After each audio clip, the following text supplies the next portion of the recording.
Algunas escenas de este programa han sido recreadas.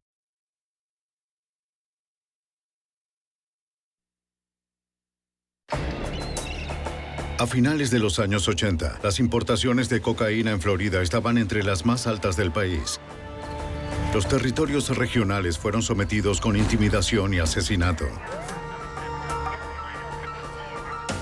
Un narcotraficante no cedía ante nadie, ni siquiera ante las fuerzas de la ley.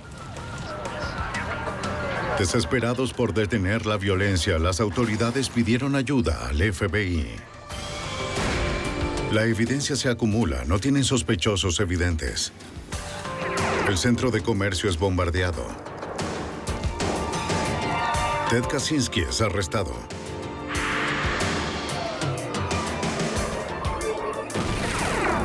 Fugitivo a un prófugo.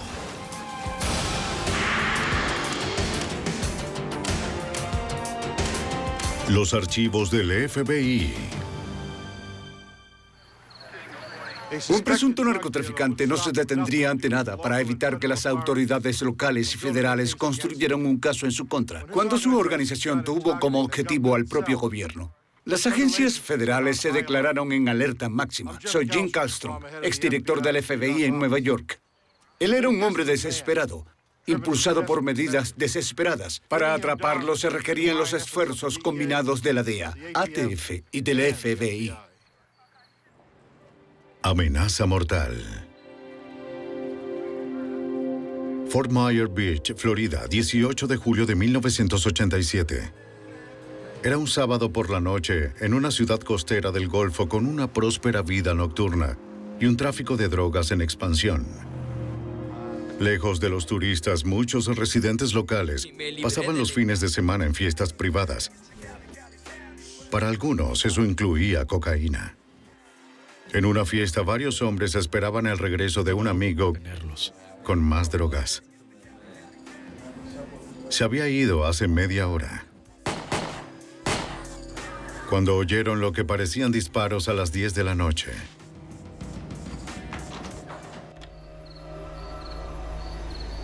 El dueño del auto, cuyo vehículo fue usado para recoger las drogas, vio que estaba estacionado al frente.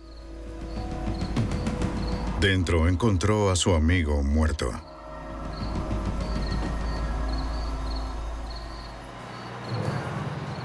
La comisaría del condado de Lee acudió a la escena.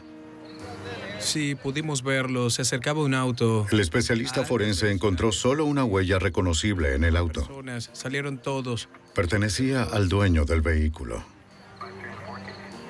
Cerca de la puerta del conductor había 7 casquillos vacíos calibre .22. Los investigadores determinaron que la víctima había recibido disparos a corta distancia.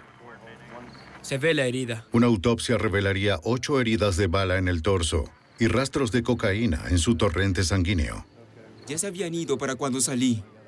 El dueño del auto dijo que el hombre muerto era su amigo Craig Caron, de 29 años.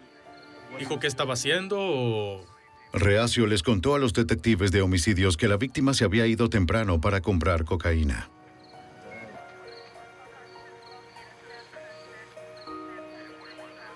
La novia de la víctima sugirió que la policía debería interrogar al traficante de cocaína de su novio.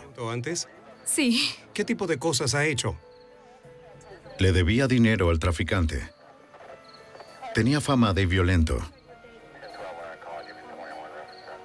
El detective de homicidios del condado de Lee, Tom Continos, supo que el nombre del traficante era Jeff Ciganek. Jeff era un joven de Fort Myers Beach quien se había establecido, a mi parecer, como un traficante de drogas de nivel medio en la playa. Al hablar con los conocidos de Craig, supe que él le debía a Jeff una gran cantidad de dinero. Y la opinión era, es mejor que le pagues tus deudas a Jeff, o él enviará a alguien a cobrarlas. Al día siguiente, un visitante inesperado apareció en la comisaría del condado de Lee.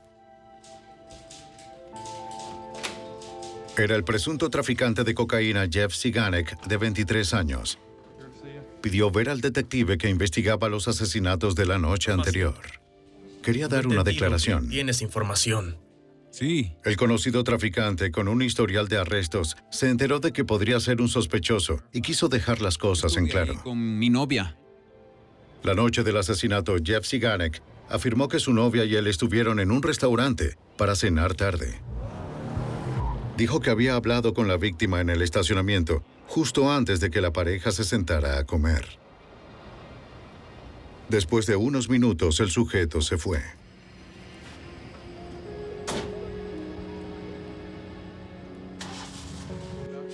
El traficante contó que su novia y él estuvieron en el restaurante desde las 9:45 hasta las 11 de la noche. Y tenía más para ofrecer que su palabra. Jeff Ziganek le entregó al detective el recibo del restaurante. La mesera que lo atendió confirmó la historia. Sí, hablaré con ella. Luego pasaremos por el restaurante. Parecía tener una coartada sólida. Pero para el detective experimentado parecía que Jeff Ziganek se esforzaba demasiado por cubrir su rastro. He investigado suficientes homicidios para darme cuenta de todos los diferentes tipos de sospechosos y cómo reaccionan, y las razones por las que cometen asesinato.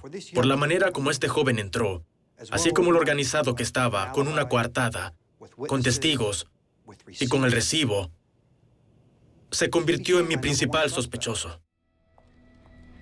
Siguiendo una pista, el detective interrogó a un miembro de una banda de rock local, quien era conocido también por traficar cocaína. Admitió que la víctima a veces le compraba drogas de manera directa, lo que hizo que Jeff Ziganek, al parecer el mayor traficante de la playa, se enojara por las ventas perdidas. Alrededor de las 11:45 de la noche del asesinato, Jeff Ziganek entró al salón donde estaba tocando. De acuerdo con el cantante, Jeff Ziganek se jactaba de que acababa de matar a la víctima y que eso le daría una lección a las personas de Fort Myers Beach. La historia del músico fue una de muchas en los meses siguientes, lo que confirmó lo que la policía ya sospechaba. Pero incluso en el bajo mundo de Fort Myers Beach, los rumores y las insinuaciones no eran evidencia de asesinato. Todo lo que conseguí fueron rumores. Nadie iba a darme una declaración jurada que dijera, vi esto, o vi aquello, o sé esto, o sé aquello. Todo era información basada en opiniones de tipo de inteligencia, lo cual puede ser bueno para un caso de drogas, pero no para una investigación de homicidio. Se necesita la declaración jurada de personas que en verdad vieran que algo sucediera. Hola. Hola. Necesito hablar con un detective. Luego, en el verano de 1988, más de un año después del asesinato, el detective consiguió al fin una pista. Gracias. Una joven se presentó afirmando haber presenciado el asesinato. Soy Tom Continos. Tome asiento, por favor. No había hablado antes porque era adicta a las drogas y estaba protegiendo a su antiguo proveedor, Jeff Ziganek. El asesinato de Craig, Caron, lo mantuve oculto. Ahora que se había recuperado, quería contarles a los detectives lo que había visto la noche del 18 de julio de 1987.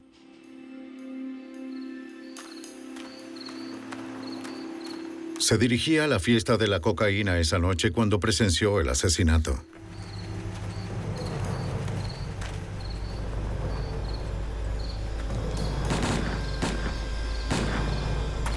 El que disparó era su exnovio, un hombre que trabajaba para Jeff Ziganek.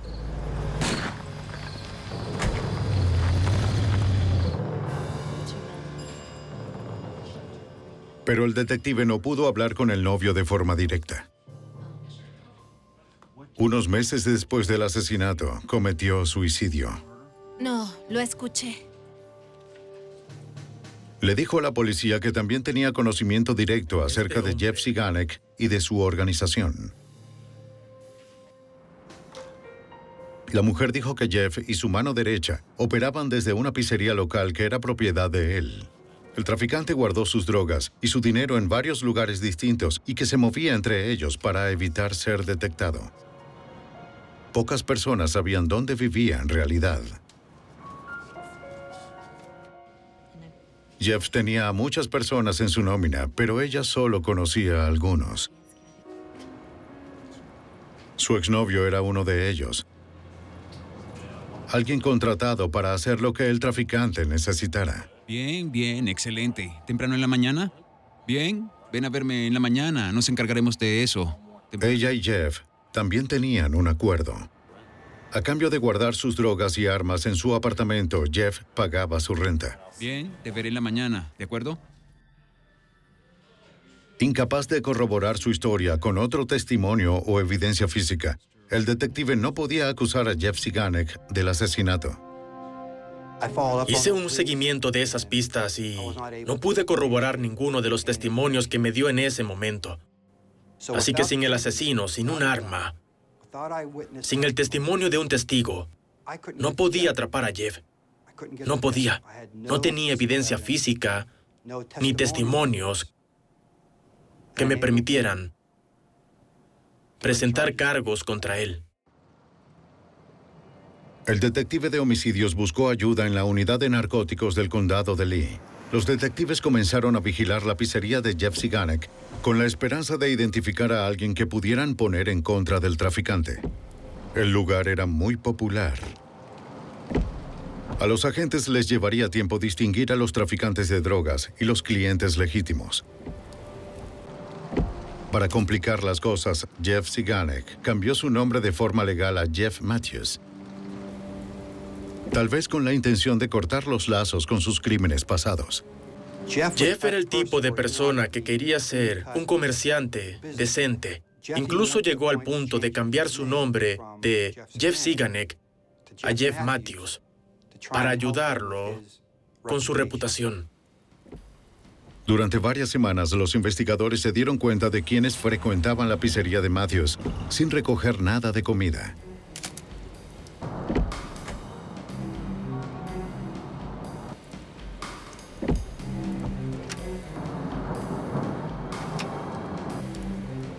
Los agentes detectaron a un individuo que los visitaba a menudo.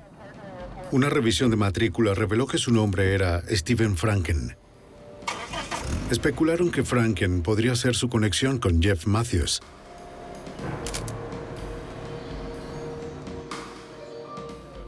Contactaron al agente especial de la DEA, Dennis Bollum, quien ya sabía de quién se trataba.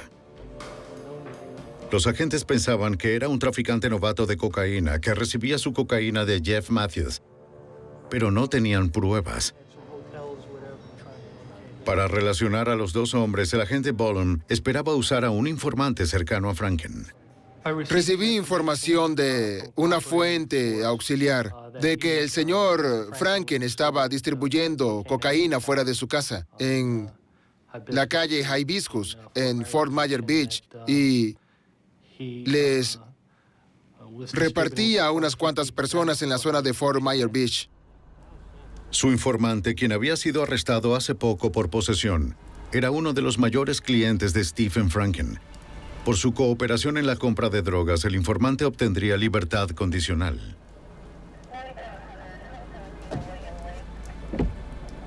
Si las compras eran exitosas, los agentes podrían arrestar a Franken y luego presionarlo para que testificara de forma directa contra Jeff Matthews y su organización. Stephen Franken era importante para la investigación, tenía bastante conocimiento en cuanto al tráfico de drogas que se estaba llevando a cabo en Fort Myers Beach y de la participación de Jeffrey Matthews en la misma actividad. El informante regresó con cocaína. Después de varias compras, los agentes de la DEA al fin tenían lo que necesitaban para hacer un arresto. El 25 de agosto de 1988, los agentes obtuvieron una orden de arresto para Stephen Franken por la venta y distribución de sustancias controladas.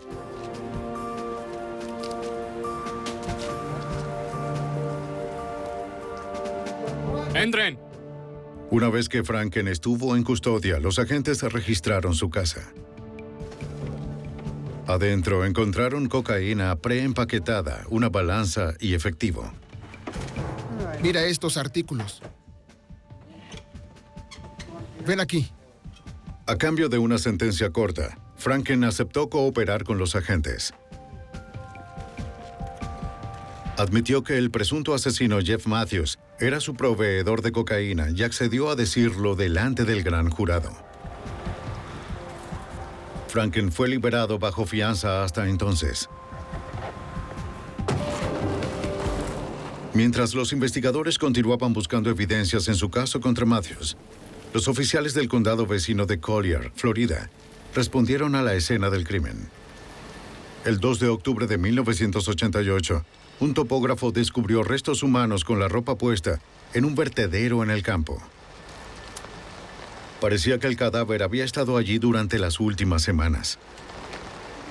Aunque no había billetera u otra identificación, los detectives notaron un brazalete de papel en la muñeca de la víctima, uno parecido al que se usan en los hospitales y clubes nocturnos. Los investigadores recopilaron los registros dentales de las familias locales que hace poco reportaron a sus seres queridos desaparecidos. Esperaban que uno de ellos coincidiera con el de la víctima desconocida. Los registros dentales, junto con el cadáver, fueron enviados al médico forense para su comparación. Al principio determinó que la víctima era un hombre caucásico de más de 20 años, asesinado a quemarropa con 5 balas calibre .28 en la cabeza. De la muñeca, el médico forense quitó el brazalete de papel. Confirmó que era una pulsera de ingreso a un club nocturno en Fort Myers Beach. Los registros dentales de un hombre de 22 años, desaparecido, visto por última vez saliendo del club, confirmaron que la víctima de asesinato era Thomas Sellers. Voy a hacerle un par de preguntas con respecto a él. El alguacil del condado de Collier visitó al padre de Seller para darle la mala noticia. ¿Estuvo haciendo alguna actividad ilegal o juntándose con alguien que quizá...? El padre le dijo al detective que su hijo tenía problemas con la cocaína y creía que le debía a su traficante Jeff Matthews $1,000. Cielos. Siganek. A veces es ilegal. También se rumoraba que su hijo había sido visto por última vez saliendo del club con un hombre que tenía fama de ser un sicario del traficante.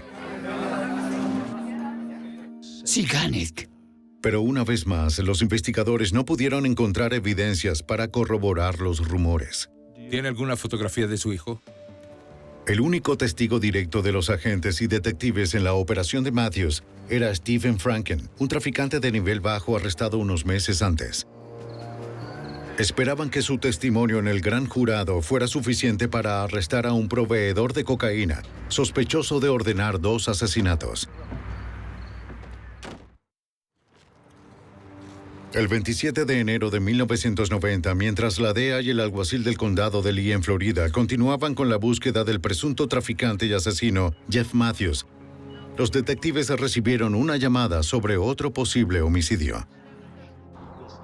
Alrededor de la medianoche, un hombre estaba desempacando sus cajas cuando oyó el sonido de un auto que se dirigía hacia su casa.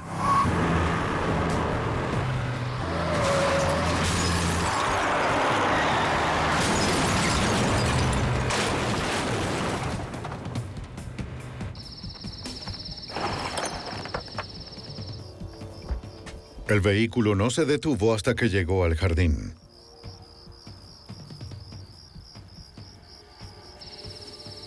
Dentro, el conductor estaba muerto. El detective del condado de Lee, Tom Continos, fue uno de los primeros en llegar a la casa de San Carlos Park. Al principio me dijeron que era un accidente automovilístico, que había un cadáver en el auto. Y en cuanto miré más de cerca, más me daba cuenta de que no había muerto de un accidente, sino de varios disparos. La licencia de conducir encontrada en la víctima identificó al cadáver como Stephen Franken, de 22 años, el testigo principal para testificar en contra del narcotraficante Jeff Matthews, en una audiencia del jurado a tan solo 2 días. Parecía que Matthews estaba al tanto de que sin el testimonio de Franken, los investigadores no tendrían pruebas suficientes para presentar cargos en contra del traficante de cocaína, sospechoso de 2 asesinatos y ahora de un tercero, de acuerdo al agente especial de la DEA, Dennis Bollum. Creo que el momento del asesinato fue a causa de la fecha del gran jurado. La información que recibimos fue con respecto a que Jeffrey Matthews estuvo involucrado en otros enfrentamientos y asesinatos en Fort Myers Beach. y de que Stephen Franken tenía información valiosa en cuanto a las operaciones de Matthews. Pero ahora el gran jurado jamás tendría conocimiento de lo que Franken sabía de Matthews. Era muy probable que el testigo estuviera muerto antes de estrellarse. Los detectives decidieron buscar en los alrededores para determinar en dónde había sido el tiroteo. Algo sucedió antes de que el sujeto se estrellara contra la casa. O de lo contrario no la habría atravesado. Así que fui por el camino de tierra unos cientos de metros y encontré lo que parecía ser un intento de barricada. Ramas grandes y pequeñas cubrían el camino, esparcidas por lo que debió ser un vehículo. Tomaré una foto. Retrocede un minuto. Tomaré una foto de esto. Del lado izquierdo del lugar, los detectives encontraron varios casquillos calibre .22, el mismo de las balas removidas del cadáver de Stephen Franken. Las huellas, al igual que las impresiones de neumáticos de otro vehículo, fueron descubiertas cerca en la tierra. Los especialistas hicieron moldes de yeso para comparar después en el caso de que un vehículo u otro sospechoso fuesen encontrados. Por su ubicación y las heridas de Franken, los oficiales determinaron que el agresor había disparado desde el lado del conductor.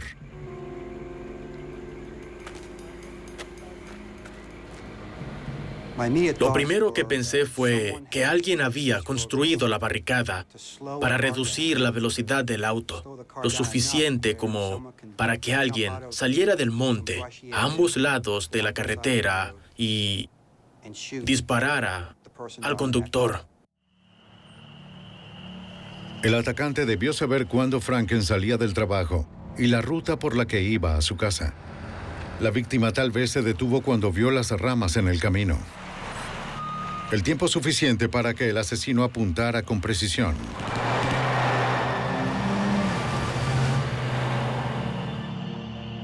Luchando por su vida unos instantes más, es probable que acelerara por el camino y fuera hacia la casa. Aunque el narcotraficante y posible sospechoso de asesinato Jeff Matthews era el responsable, los investigadores una vez más se quedaron sin evidencias que vincularan a Matthews con el crimen. El hecho de que Stephen Franken había sido un testigo federal permitió a las autoridades extender la investigación para incluir a la oficina del fiscal general y al FBI. Juntos necesitaban desarrollar una estrategia para atrapar a Jeff Matthews y poner fin a la violencia. Pararon 7 veces. Tenemos... El agente especial retirado Guy Notley fue parte del equipo. El FBI comenzó a trabajar de inmediato con la comisaría del condado de Lee y con la DEA. No se hizo nada sin que le notificaran a la otra agencia involucrada lo que estaba sucediendo.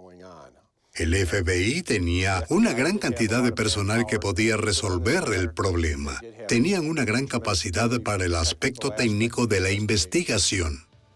Sabían que Matthews seguía operando en la zona, pero el narcotraficante se encontraba bien protegido. La única manera de llegar a él era a través de sus operaciones y empleados. Pero después de que el informante Franken fuera asesinado, encontrar a alguien más que cooperara no sería una tarea fácil. Lo que lo hizo tan complicado fue que no había mucha gente que se presentara y de forma voluntaria proporcionara información sobre Jeffrey Matthews. La mayoría de las personas sabían que era capaz de asesinar y se sentían intimidados por él. Los agentes recurrieron a un hombre en prisión que creían que había sido un infiltrado en la organización de Matthews. Cumpliendo una sentencia de 10 años por cargos de armas ocultas, el individuo de Fort Myers Beach, Florida, tenía fama de ser uno de los ex sicarios de Matthews. Aceptó contar lo que sabía sobre la operación de narcóticos a cambio de una sentencia más corta. Bien, ¿de qué clase de trabajos estamos hablando? Justo antes de su arresto, el presunto sicario admitió que Matthews le había ordenado vigilar a Stephen Franken para saber su horario. Con esa información, Matthews podría silenciar a Franken antes de que pudiera testificar en su contra. El convicto negó saber quién tiró del gatillo, ya que estaba en prisión antes de que ocurriera el asesinato. Le dijo a los investigadores sobre otro asesinato sin resolver que afirmó que Matthews había cometido. Les contó que una noche en la pizzería, un trabajador estaba reparando las baldosas del piso de la cocina después de que el restaurante cerró. Usa esto. Pon el silenciador. El sicario había llevado un silenciador nuevo para el arma de Matthews. ¿Nadie escuchará nada? Nadie lo hará. Siento el peso. Es un arma pesada. Sí. Mira eso. Sí. Parece ¿Qué un tal? buen blanco. Lo es. Afirmó que el narcotraficante asesinó al trabajador solo para probar el silenciador.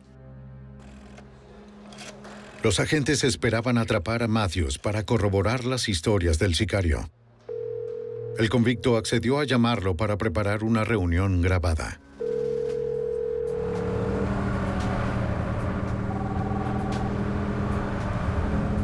Le pidió a Matthews que fuera a la prisión y le dejara unas cintas de música nuevas. Deberías venir para acá y vernos. Matthews aceptó. Bien. Adiós. Los agentes estarían listos para grabar la conversación en audio y video con la esperanza de que Matthews se incriminara a sí mismo. Recibimos aprobación de la oficina del fiscal general, así como los de la prisión para instalar las grabadoras. Cuando terminamos, nunca apareció Jeffrey Matthews. Era muy escurridizo, estaba al tanto de la vigilancia. Se aisló muy bien. Incluso sus amigos más cercanos no sabían en dónde residía. La última víctima sospechosa de Matthews pudo saberlo.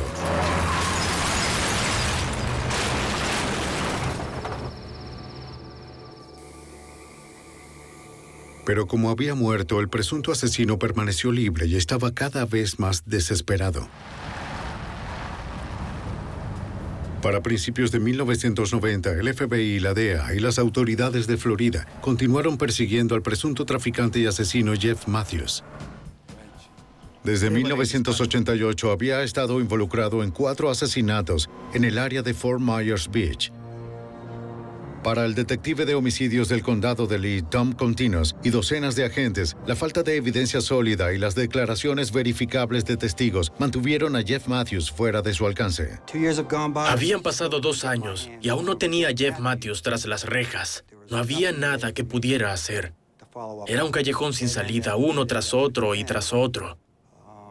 Todo el tiempo supe que Jeff era mi principal sospechoso y se estaba haciendo más y más fuerte, más y más audaz en sus actividades criminales en la playa. Y era muy frustrante. El 12 de febrero de 1990, un juez acordó que los investigadores tenían suficiente evidencia circunstancial en contra de Matthews para registrar la pizzería del traficante, la probable sede de su operación. Cumplieron la orden de madrugada para evitar poner en peligro a los clientes. Suban, me quedaré aquí. En el restaurante, los investigadores confiscaron documentos, registros telefónicos y estados de cuenta del banco y de las tarjetas de crédito. También confiscaron el auto de Matthews. Las huellas de los neumáticos fueron comparadas con las encontradas en una de las escenas del crimen. Los resultados no coincidieron. Arriba de la pizzería, los investigadores registraron un apartamento donde se rumoraba que Matthews a veces se quedaba con su novia. La pareja no se encontraba ahí y los investigadores tampoco encontraron cocaína. Pero recuperaron cartuchos de punta palateada calibre .357. Les traeré café. Cartuchos calibre .45 y calibre... Dinero, registros telefónicos adicionales y, lo más importante, balas calibre .22. El mismo calibre usado en los últimos 3 de los 4 asesinatos. Fueron enviadas al laboratorio criminalístico para compararlas con las balas gastadas de calibre .22 extraídas de las víctimas. Las pruebas de la comparación metalúrgica de las balas no revelaron ninguna coincidencia. Era otro callejón sin salida en un caso extenuante. Aunque no había pruebas directas que conectaran al presunto narcotraficante con los asesinatos, el agente especial de la DEA, Dennis Bodum, y su equipo creían que tenían suficiente evidencia para acusar a Jeff Matthews y a varios de sus asociados como parte de una empresa criminal permanente. En ese momento nos preocupaba que al dejarlo suelto pudiera cometer más asesinatos, así que creímos que teníamos pruebas suficientes y por esa razón conseguimos levantar cargos para buscarlo. Pero Matthews no estaba en ninguna parte. Sus amigos y socios dijeron que se había ido de Fort Myers a algún lugar desconocido. Su novia, también mencionada en las acusaciones, aceptó cooperar con los investigadores para ayudar a localizar al fugitivo. A través de una línea telefónica intervenida, hizo contacto con Matthews por su celular. Soy yo. Hola. El presunto asesino se rehusó a decir en dónde estaba. Es difícil contar. Le dijo que estaba preocupada por los cargos.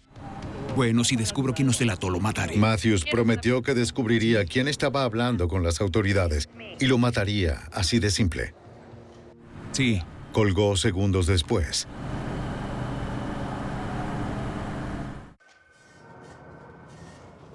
Al día siguiente, un informante secreto les dio a los detectives de homicidios del condado de Lee una pista prometedora. Está investigando. Descubrieron que Matthews había alquilado un auto con una tarjeta de crédito que tomó de la noche en que Stephen Franken fue asesinado. ¿Cómo va el caso? Un técnico de evidencias comparó los neumáticos del auto alquilado con un molde de yeso de las marcas recolectadas en la escena de la emboscada. Coincidieron. Eso es de la misma dimensión aquí. Y parece Fue la que primera prueba sólida que relacionó a Matthews con uno de los 4 asesinatos. Por desgracia, no demostró que Matthews hubiera conducido el auto alquilado hasta la escena del crimen, ni que hubiera tirado del gatillo. Tratamos de reunir tanta información sobre Matthews como pudimos. Ni siquiera tuvimos éxito en averiguar dónde vivía. Escuchamos que vivía en esta casa grande, que vivía en aquella, que conducía este auto, que conducía aquel, pero nunca estuvo ahí. Nunca pudimos ubicarlo en el lugar donde vivía. Solo sabíamos que conducía un auto y que este era negro. Estaba en todas partes, pero en ninguna. Luego, la noche del 16 de marzo de 1990, los detectives del condado de Lee respondieron a una llamada de la casa de un inspector de incendios en Fort Myers Beach. Una bomba casera fue arrojada a su entrada. Llena de balas de calibre .38, la explosión envió la munición y los fragmentos a través de la casa y del auto del inspector. También dañó un cobertizo y una casa vecina. Nadie resultó herido. El inspector dijo que no tenía idea de quién podría ser el responsable. Los detectives solicitaron una lista de los negocios que habían fallado alguna inspección de incendios reciente. Un nombre destacó. Fui a esa escena.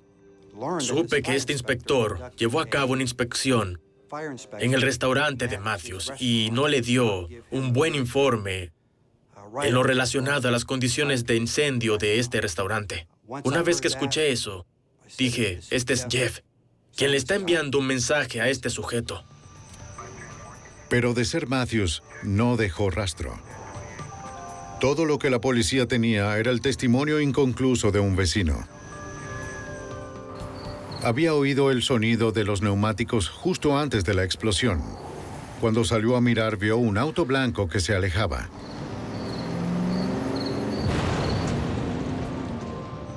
Estaba muy oscuro para ver la matrícula. Si Matthews estaba involucrado, el detective Continos reflexionó sobre su cambio de táctica. Recuerdo que ese fue un gran cambio en el modo de operar de Jeff. Antes su objetivo eran otros traficantes de droga. Ahora su objetivo eran los funcionarios del gobierno, uno de los cuales era el inspector de incendios en Fort Myers Beach. Eso era algo distinto a lo que Jeff hacía. El detective regresó a casa mucho después de la medianoche. Trató de relajarse, esperando poder dormir un poco.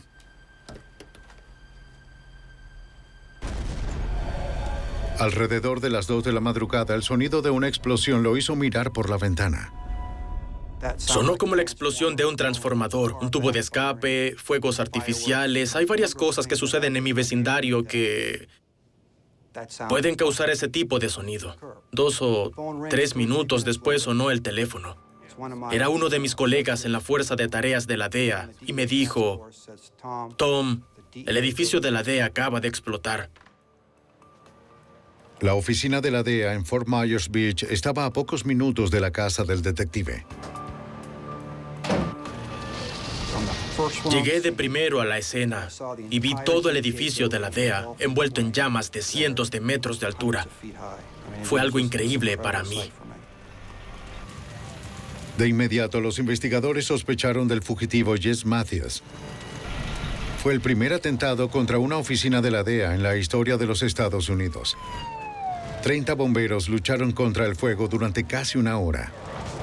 Docenas de agentes, alguaciles de los Estados Unidos y oficiales de 6 condados vecinos también fueron llamados para ayudar. El agente especial del FBI, Guy Notley, estaba entre ellos. Cuando llegué en la mañana del atentado, el 17 de marzo, los agentes de la DEA me informaron que el sospechoso más probable, en este caso, quizá era un individuo al que habían acusado días antes, Jeffrey Matthews. Si esto era obra de Jeff Matthews, la violencia del traficante de cocaína había escalado a proporciones espantosas. Cuando las fuerzas del orden son el objetivo, nadie está a salvo. Y Matthews seguía huyendo. El 17 de marzo de 1990, 2 días después de que un gran jurado federal acusara al presunto traficante y asesino Jeff Matthews, la oficina de la DEA en Fort Myers Beach, Florida, fue bombardeada. Los agentes sospechaban que el responsable era Matthews, pero todavía seguía prófugo. El FBI y el detective del condado Tom Continos creían que el fugitivo también era el principal sospechoso de otra explosión ocurrida horas antes. Nos dimos cuenta con toda certeza de que la bomba casera en la casa del inspector de bomberos era una táctica de distracción para alejar al personal de la policía de la zona de patrullaje del edificio de la DEA, de manera que Matthews pudiera activar la bomba en la oficina. Al amanecer, todo lo que quedaba del edificio era un cascarón quemado. Los investigadores comenzaron la tarea de evaluar lo que quedaba, cómo sucedió y dónde quedó la evidencia, con la esperanza de identificar al perpetrador. El agente especial del FBI, Guy Notley, llamó a expertos del cuartel general. Llevamos a los técnicos de explosivos de nuestros laboratorios en Washington, D.C., al igual que algunos agentes de la división de Tampa, para llevar a cabo la investigación. Esta consistió en revisar todos los escombros que quedaron en el lugar, recogiéndolos con una pala y tamizándolos hasta que encontramos qué artefacto incendiario usó. Determinaron que el fuego fue causado por una bomba casera pegada a 2 contenedores de 5 litros de gasolina y arrojada por la ventana. Cayó en la oficina del agente Dennis Bollum. Creyó que el objetivo no era una coincidencia. Mi impresión fue que Jeffrey Matthews estaba tratando de destruir las pruebas del caso. Tenía los archivos en un archivador cerca de la ventana y, por fortuna, el fuego y la explosión se dieron justo al lado y todo estaba intacto. En cuanto a las grabaciones, notas y demás. Debido a la temprana hora, nadie resultó herido, pero los daños se estimaron en $4 millones. A través de relatos diversos de testigos, los investigadores armaron un escenario posible para la explosión. Nadie supo cuántas personas estaban involucradas. Pero los vecinos solo escucharon un auto y una puerta abriéndose y cerrándose. Los investigadores supusieron que los responsables se detuvieron cerca del edificio para un ataque rápido. La explosión tuvo un gran efecto en los cuerpos de seguridad locales. Los agentes tuvieron dificultades para lidiar con el entorno de la destrucción y sus reacciones emocionales.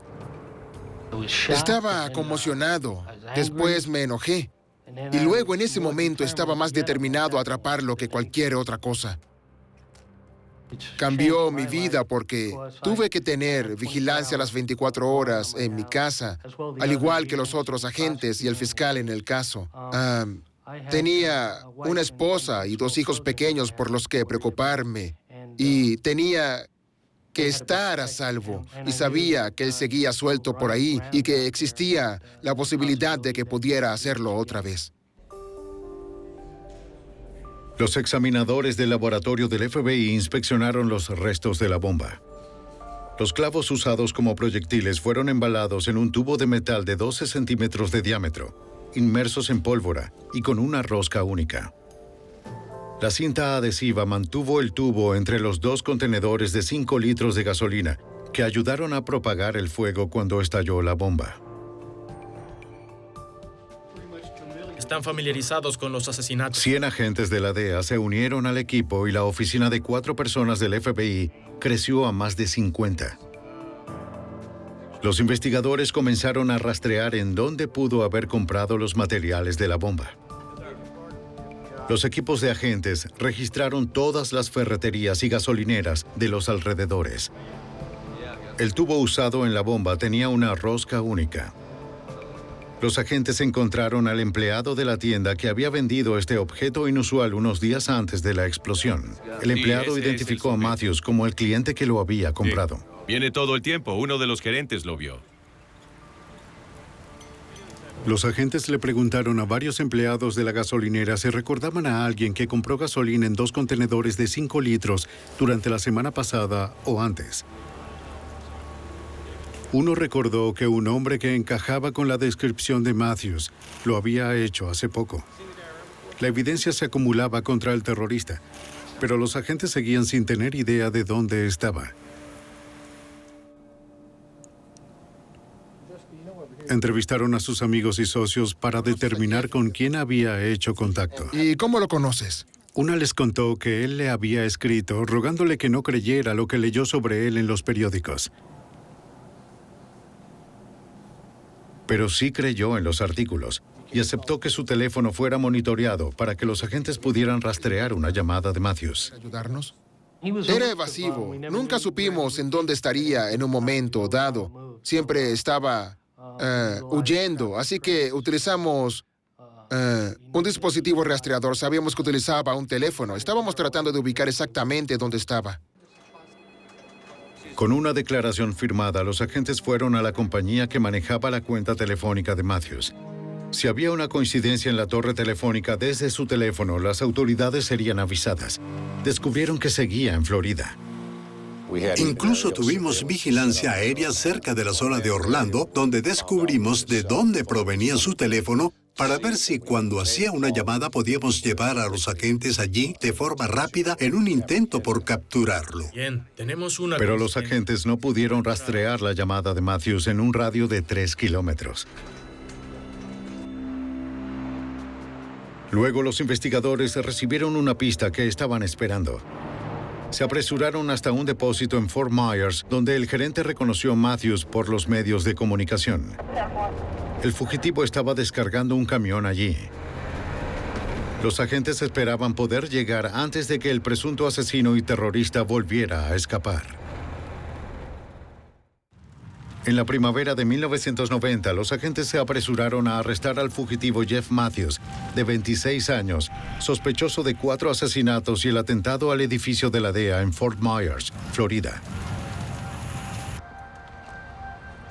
Un equipo de agentes respondió a una llamada del gerente de un depósito que había visto al sujeto buscando en su propiedad. ¡Mira al otro lado!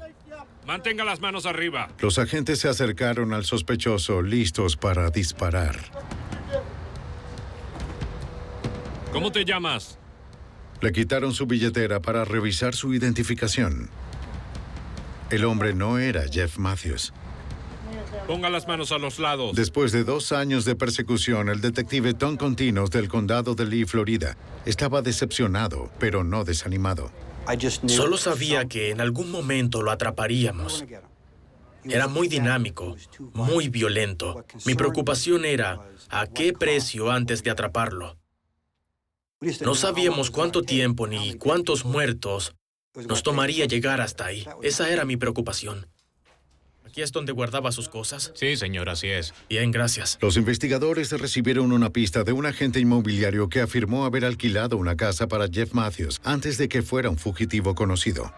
Encontraron artículos comunes incluyendo cinta adhesiva y bolsas de ferretería que podrían estar relacionadas con la explosión. Luego se encontraron con algo que sin duda parecía conectado a los crímenes de Matthews, según recuerda el agente especial de la DEA, Dennis Bollum. Había una nota y estaba dirigida a la comisaría del condado de Lee.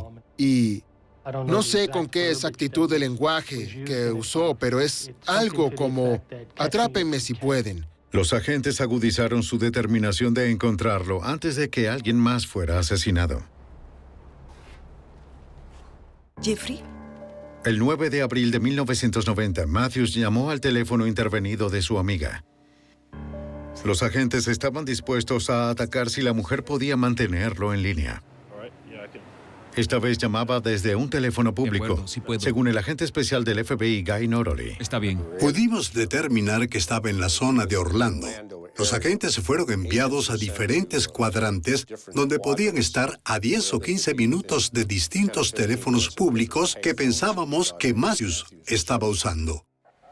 Los agentes de campo esperaban la orden mientras pasaban segundos valiosos. 1-10-4. La mujer le preguntó dónde estaba, pero Matthews estaba ansioso por colgar.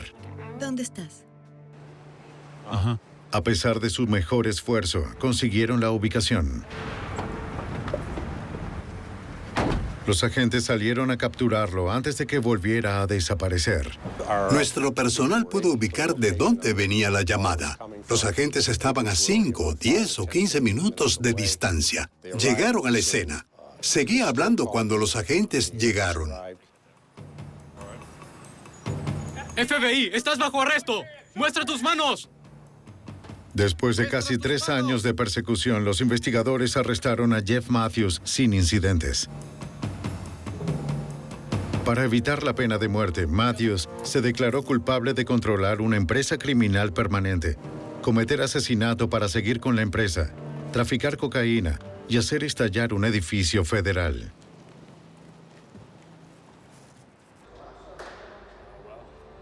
El 31 de julio de 1990, Matthews solicitó hablar con los agentes de la DEA y del FBI. Dijo que tenían que apresurarse de inmediato o más personas inocentes resultarían asesinadas. El convicto asesino tenía un depósito en Gainesville, Florida, cargado con explosivos y una camioneta con trampas. Los agentes notificaron de inmediato al escuadrón antibombas. Me preocupaba que pudiera estar intentando tendernos una trampa, que tal vez tendría su último crimen antes de que fuera a la cárcel y que pudiéramos estar enviando a algunos agentes a una situación muy peligrosa. Como Matthews había descrito, los agentes encontraron una camioneta roja estacionada en un depósito lista para explotar. Un escuadrón antibombas desactivó el artefacto y aseguró la zona. Con las trampas explosivas desactivadas, los investigadores retiraron las 12 bombas caseras encontradas en la camioneta. También recuperaron una AR-15, 2 ametralladoras MAC-10 y MAC-11 y un arma calibre .22 con un silenciador. Había máscaras de goma y máscaras de Halloween, chaquetas de policía, bombas adicionales, equipos para fabricar bombas, guías de cómo hacerlas, cómo hacer trampas explosivas, detonadores y materiales para hacer bombas, incluyendo piezas de tubos, conductos, temporizadores y demás. Matthews también le dijo a los investigadores dónde podrían encontrar el cadáver del trabajador asesinado en su pizzería hace más de 2 años, aunque afirmó que su sicario cometió el asesinato.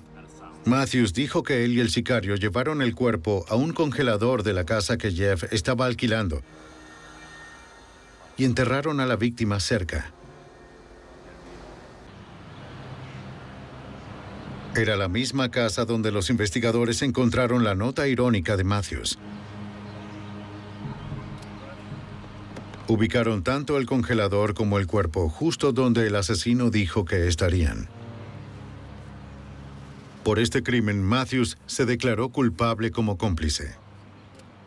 Tenemos que llamar a la oficina del forense. Los narcotraficantes no comienzan un negocio matando a personas y la mayoría no lo hace. Pero Jeff era una persona muy violenta y organizada.